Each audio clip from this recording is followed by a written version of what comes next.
Selamünaleyküm. Bizden uzaklaşmak üzere abonasılarımız 6. April günü Turgan Tanrılarımız yani resmin Namar kanala zakaz düştü. 3 tane zakaz buyurdular. Zakazını işlettirmiz. Yani ustalığı yaptık. Tokmaklı. Usta bu adana interview alan usta var. Abonasılarımıza öz fikrinizi bildirip verin. Abonasılarımız köp sonra tuttu. Usta bana söyletip verin. De komentere yazdılar bir-ikileri. Şulara bir üst fikirlerisi, bir üzüğünüzü bir danıştırıp bir göstereyim. Boladı. İnan şu tandırımızı yasattırıpmız yine Allah'a şükür. Birlik tandır bula, 1 metrelik. Yine bula 1 onluk tandır. Namaykalara yasattırılan tandır bula.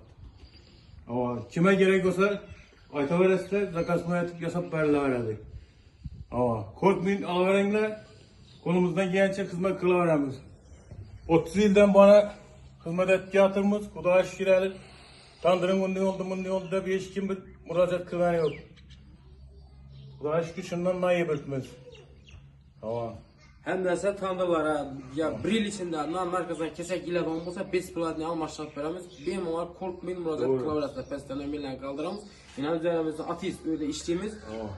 Kol meyeklatında işimiz yurttaşsa. Benim olarak korkmayın zakaz buyura verasında. Sağ olun selamet olun. Yine su tabağı tokma kuruşlarını göstereyim. Ya. Şimdi pişirler. Tokma bula pişirler tam bu kırpın çeşidi. Şimdi pişkenle ki tandır yakşı çıkadaktır.